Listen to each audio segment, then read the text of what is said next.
The morning after. Okay. I'm getting this comment over and over again, and I just have to speak about it. I'm getting this comment in my live stream commentary, which was a very successful live stream commentary. I mean, a lot of you guys subscribed, just successful. You guys know how we do. I mean, very, very, very great night. And the comment is, the fight was rigged between Gervonta, Tank Davis, and Hector Garcia. Let me tell you, it wasn't rigged. It wasn't rigged, y'all. It wasn't rigged. It's funny when you see a guy. Let me tell you, the disappointment, I guess, in boxing fans that Hector Garcia didn't come out for the 9th round, bro. To say a guy just quit. Listen, when someone hit a man, when someone hits you so hard, okay, that you can't see out of one of your eyes. Listen, he didn't have a cut. He wasn't punched in his eye. His eye wasn't swollen shut. When someone hits you that hard where the lights go out, that's not eye. That's brain. And that is worth concern. So I can understand why, even if it's temporary, Hector Garcia was like, hey, bro, I can't see. Were you punching your eye? No. Were you headbutt? No. Your eye's not cut. It's not swollen. It's not even bruised. Bruh, I can't. The lights went out. Bruh, yeah, I understand. I definitely understand. Let me get my black 2 sugars. And it's funny, Hector Garcia's a grown-ass man. And what I mean by that is, I remember being a kid and, my oldest brothers, they're like, yeah, ShowBizz, you're not hurt. Go back out there. And I'm like, I guess I'm not hurt. And I'm seeing 3 people and I'm going back out there. As a grown-ass man, hey, you're not hurt. Yes, I am. Yeah, you're not me. Yes, I am. Okay? And I think to the untrained eye, when you look at Hector Garcia and you see that he got rocked, but you don't think it looked that bad to where he shouldn't have been able to continue, that's the untrained eye. When I looked at him, see, I understand he got a big ass head. And that skull is dense. He ain't ever been knocked out before. He ain't even lost before. But that big, dense skull, he has a chin on him. He can take some good punches. Okay, and sometimes your chin is too good for your own good. And you got to tell your chin, listen, bruh, I'm done. Your chin is like, hell no, we can go. It's like, I'm done. Tank hit that man. That dude bent over, stood back up. His chin is his legs is in too much shape. It didn't allow him to fall or get wobbled too much. All the fans saw was that he didn't come out. And they said, oh, it must be rigged, bruh. When your chin is too good for your own good, you know what it reminds me of? I recall seeing George Foreman hit the white Muhammad Kawi, right? He crushed him with shots. And that last shot that he hit Dwight with, Dwight's chin was too good for his own good. He hit Dwight, and Dwight just walked away. I think Kawi wants to quit. That's it. What? Look, obviously my chin is too good for me to fall. I'm in too much condition. But let me just walk the hell out. He got hit and said, you know what, man, where's the exit? I think Kawi wants to quit. That's it. Where's the door? He looked for the door. He just walked right away. Okay? That was Hector Garcia. Chin is too good for you. You know what it reminds me of? I remember reading a comic book. And the Incredible Hulk was fighting the Blob. And the Blob's mutant power is that he cannot be moved. You can't move him, okay? But the Hulk is strong as hell, all right? So the Hulk goes to pick up the Blob. And the madder the Hulk gets, the stronger he gets, right? He goes to pick him up, and he's getting angry that he can't move him. But that's the Blob's superpower. And the Hulk just gets so lit that he picks him up. But the earth is still stuck to the Blob's feet. So he didn't move him because his feet still planted to the earth. The Hulk picked him up and the ground.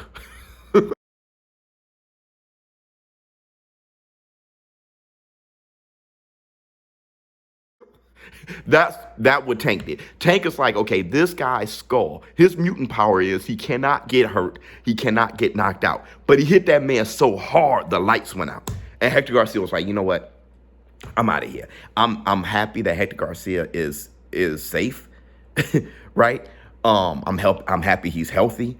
I think it was the right call. When the lights go out and you ain't get hit in your eye, and nothing's wrong with your eye, that's brain, and it is time to stop for a minute, fight another day. Now, Tank Davis just got real power. Okay, Tank even said it in the post press conference. He said, "Man, I didn't know I hit him that hard." Well, you said the same thing about Rolly, right? I mean, he got that. Deontay Wilder was like, "Man, I didn't." He threw the punch, but he didn't think it was going to have him completely knocked out like that. Like Tank is he's like Baby Huey. He doesn't know his own strength. But the IQ of Tank is incredible. Even Calvin Ford said that Tank was doing stuff that he was very impressed by. It's something when you're trying to train somebody to do something because you see something, but they do something better that impresses you. That's next level, great all-time greatness. Tank Davis' IQ is incredible, and you can't help but to be excited about the possibilities of how Ryan Garcia versus Tank is going to look. It's going to be a tremendous fight. Let me get my Joseph Parker, my black two sugars. Let's talk about the rest of the night a little bit before I go. Vila versus Rashidi Ellis. Vila, we all knew that he won that fight, okay? And I'm happy that the judges got it right. That's what I'm happy about the most, that the judges got it right. The right guy won. I'm going to go further, though. Vila was better than Ellis. Vila, he's 50% of the fighter he can be. All he need is a great jab. If he had a great jab, he would have stopped Ellis earlier. And I was saying that all night. Vila has arrived. I just hope that he didn't get a false confidence in that victory and think what he does is enough, because it's not enough for the next level elite fighters. But if he works on a good jab as he walks you down, he's going to be a problem for anybody, all right? Because we know Ellis is reeking with talent, and he's a good fighter, and he fought very well. What that fight reminded me of is, let's say you're stuck in a room and you're shooting arrows at a guy who has a full body vibranium armor.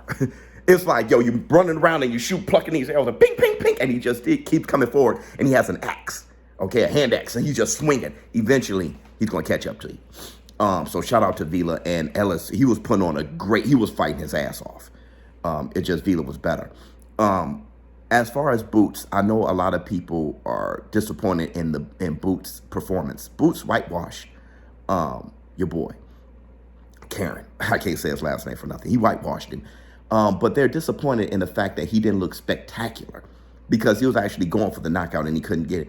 And you had people comparing that like, ShowBizz, you're not getting on his head the way you did Teofimo Lopez with Sandor Martin. Martin was running around the ring and stuff like that. The difference is Martin dropped Teofimo Lopez twice, okay? Karen didn't come close to dropping Boots twice. That's the difference.